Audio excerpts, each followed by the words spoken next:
start by telling you a little bit a story. So almost 40 years to the day, the reason why I became a nurse was the fact that we were driving along with my father at a family event and my dad was having chest pain. And during that chest pain, he was a little nervous, but he decided to keep on driving. And so we finally got home. We went to the Newark Emergency Center in Delaware, and come to find out, he was actually having a massive heart attack.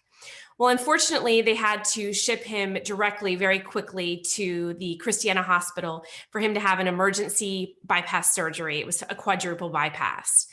After he had surgery, he was very cold and he was very nervous, and the whole family and I were very nervous. They brought us in the intensive care unit, and there was a nurse that stood beside me, and her name was Sammy. And that nurse, Sammy, allowed me to hold my father's hand when he was really cold and he wasn't breathing. He was actually breathing on a ventilator. And one of the things that I noticed is that she held my hand and put my hand to my father's hand, and she explained to me everything that was going on. And she told me what each tube was. She told me what surgery he had, exactly what was going on, and what to expect. I could notice that sense of fear kind of diminished, and I was not so afraid anymore. That was the moment almost 40 years ago that I decided to become a nurse. So I'm here to talk to you about COVID-19 trends in the senior care market.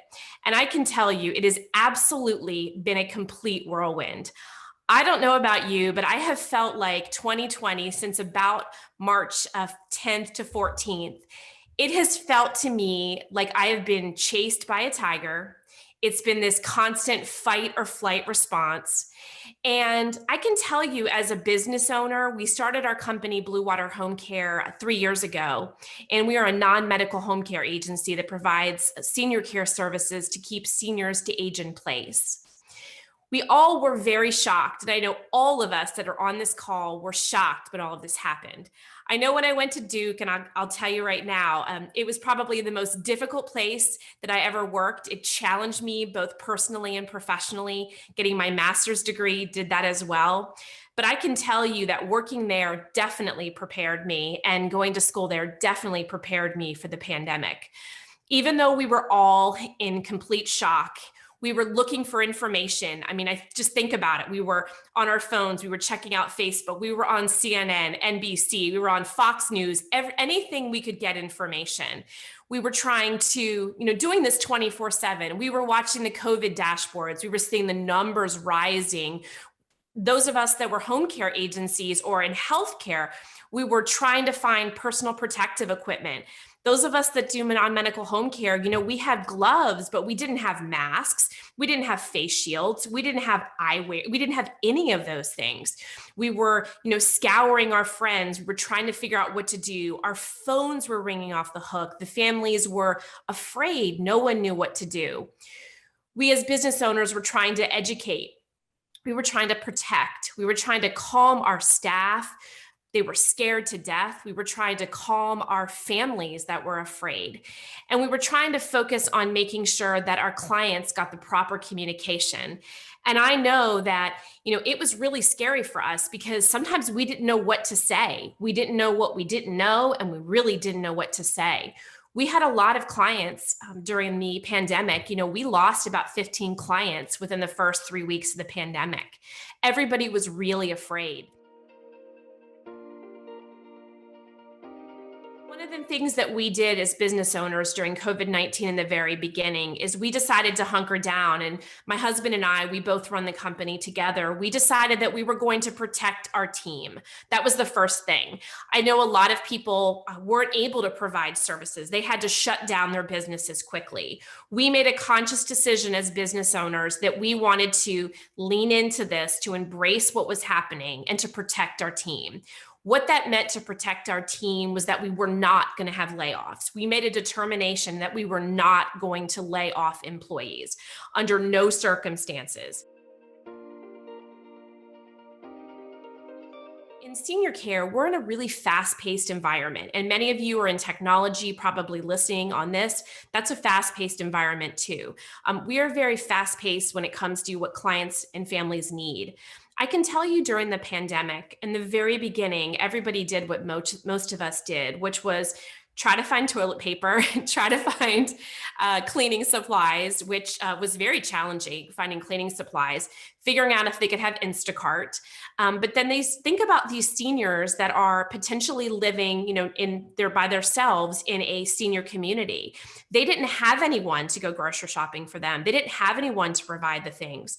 So what we saw was a lot of families were actually taking their loved ones in, which was in the very beginning, I believe it's always an altruistic thing. It was something that, they did because they love their loved ones.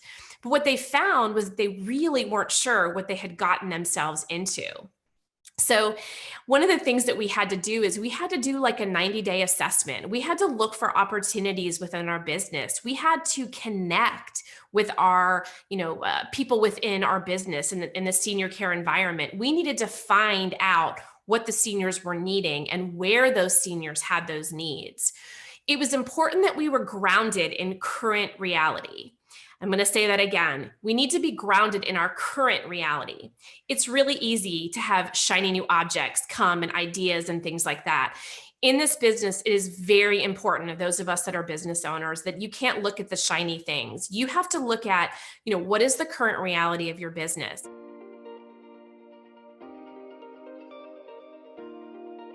We were noticing that families were actually providing their own care for their loved ones in the home. And the very, very beginning, it was okay because everybody was in home.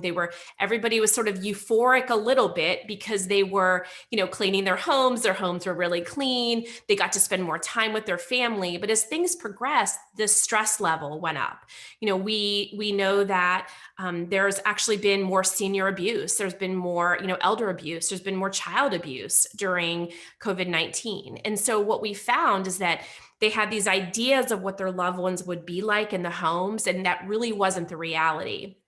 So probably, I would say 6 weeks in is when our phone started ringing a little bit. And that's where the third thing, we had to pivot to a new direction. And so we knew that for some point, we wouldn't be able to provide in-home care for some families. But in order to do that, some of our families did want our care. But one of the things that we noticed is that we didn't have enough protective equipment. We were really connecting. And I think that was one of the great things about, being affiliated with the Ivy Plus group. And, we're able to connect a lot. And I think that's really important as business leaders and business owners, that you can connect with people in the community, because we were able to get personal protective equipment through people that affiliated with this organization, which has been fabulous. That allowed our staff to be safe. That allowed us to provide services. That allowed our clients to actually receive those services, and the stress level of our families to go down.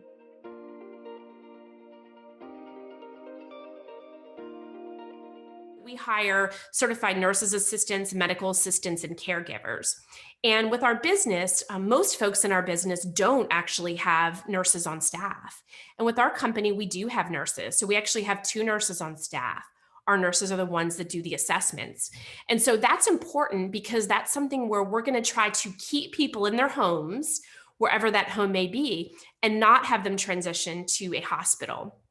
Because hospitals, we know, were overrun by COVID. And I think we're going to see that again. So I think if there's people that are watching and listening that have seniors in the homes, trying to figure out what those needs may be for their loved ones to be able to try to keep them safely at home. And whether that's, with, making sure that they're attending their physician visits, probably virtually. We know that sometimes seniors struggle with Zoom calls. I mean, we all struggle with Zoom calls.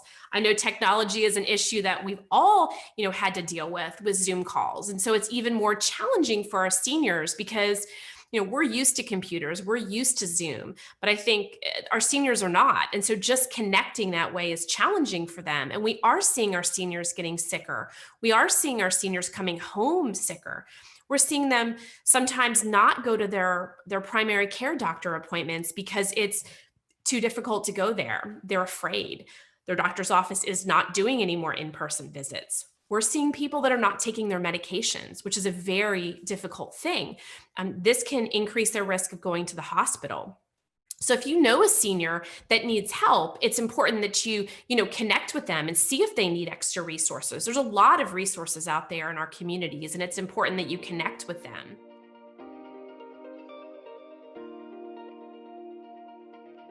had to have ample personal protective equipment.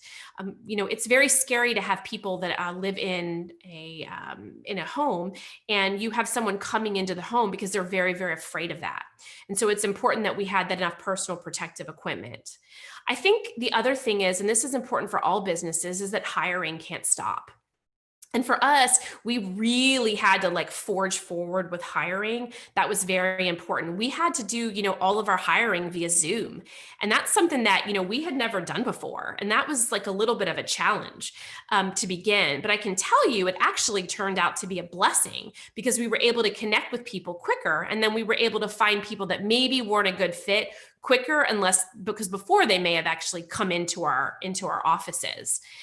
We also needed to make sure that we had a strong communication and that we were proactive. And so for those of you that are working in businesses, it's important that you communicate with your constituents. So if it's your clients, if it's your customers, whoever it may be, with your employees, it's important that you communicate with them.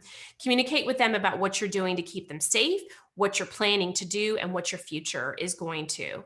I think that your referral sources need to know that as well. They need to know that you are accepting new clients, and that doesn't matter whatever venue, whether it's healthcare or not. They need to know that you're still in business. And just being, quiet is not going to be something that's going to be effective for you long term as a decision.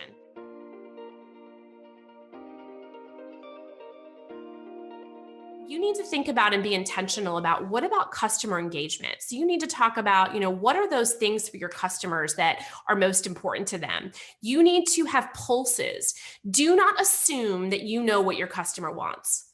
Make sure that you are, so we do phone calls every single month, checking in our clients and making sure they're doing okay, or we've got staff that do in-person visits.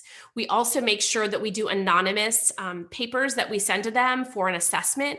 That's an opportunity for them to give us feedback. And I think as business owners, it's important that we know what our customers want.